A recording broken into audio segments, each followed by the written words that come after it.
আজি খাওকচি বজাৰটো আমাৰ সাপ্তাহিক বজাৰ ইয়াতে বুধবাৰে ইয়াতে বজাৰ হয় বুধবৰীয়া বজাৰ বুলি কওঁতে কয় ইয়াতে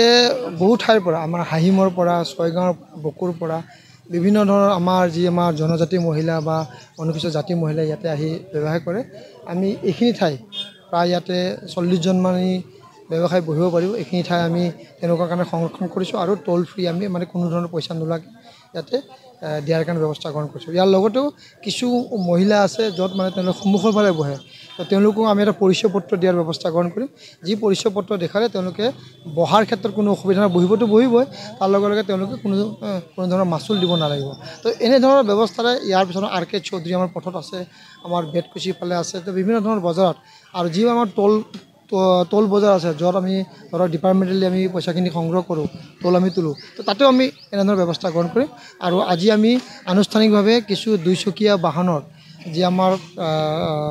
মাচুল নোহোৱাকৈ তেওঁলোকে পাৰ্কিং কৰিব পাৰিব তাতো আমি এতিয়া ৱৰ্ল্ড পৰ্টত আমি খ্ৰীষ্টানবস্তিৰ ওচৰতে তাতে আমি সেইটো আমি এটা আজি আনুষ্ঠানিকভাৱে মুকলি কৰিম যোৱা 1 তাৰিখৰ পৰা আমি কৈছোঁ 1 তাৰিখৰ ল'ব লাগে তথাপি লেচিসকলে তেনেধৰণৰ কোনো ধৰণৰ এটা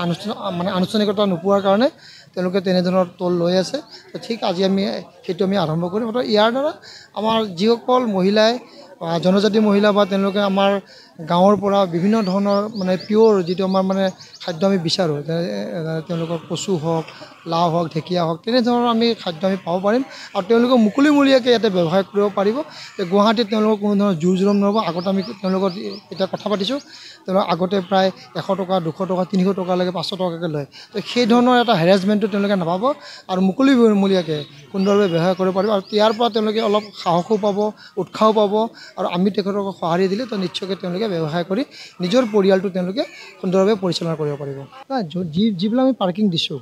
য'ত আমাৰ 4 চকীয়া আৰু 2 চকীয়া বাহনৰ পাৰ্কিং আগতে আছিলে সেই পাৰ্কিং তাতেও আমি ঠিক তেনেদৰে নিৰ্দিষ্ট ঠাই আমি ৰাখি দিম য'ত তেওঁলোকে 2 চকীয়া বাহন পাৰ্কিং কৰিব লাগিব আৰু তেওঁলোকে 25% আমি পাৰ্কিং কৰাৰ কাৰণে আমি এইটো মানে ৰাখি দিম য'ত তেওঁলোকে বিনামূলীয়াকৈ পাৰ্কিং কৰিব পাৰিব বাকীখিনি 4 চকীয়া পাৰ্কিং কৰিব আৰু বাকীখিনি জেগাতো পাৰ্কিং নাই তেওঁলোকে মানে কৰিব লাগে য'ত নো এণ্ট্ৰি থাকে বা ওৱান ৱে থাকে তেওঁলোকে চাব লাগিব ট্ৰেফিকৰ নিয়মখিনি মানিহে তেওঁলোকে পাৰ্কিং কৰিব লাগিব আজি পাৰ্কিং ফ্ৰী বুলি ক'লে ৰাস্তাৰ মাজতে থৈ যাব সেইটো হ'ব নোৱাৰিব আমি নিৰ্দিষ্ট কৰি ঠাইত থোৱা তাতে তেওঁলোকে পাৰ্কিংটো কৰিব পাৰিব আৰু তেওঁলোকে মাচুল দিব নালাগে আৰু যিহেতু এইটো এটা আমি তেনেধৰণৰ পদক্ষেপ লৈছোঁ আমি ভাবিছোঁ ৰাইজে যেন তাৰ পৰা সঁহাৰি দিয়ে আৰু নিৰ্দিষ্ট কৰি থোৱা ঠাইতে তেওঁলোকে পাৰ্কিং কৰে আপুনি বিচৰা বাতৰি পাব কেৱল নিউজ 18 এপত নিউজ 18 এপ ডাউনলোড কৰিবলৈ স্ক্যান কৰক এই QR কোড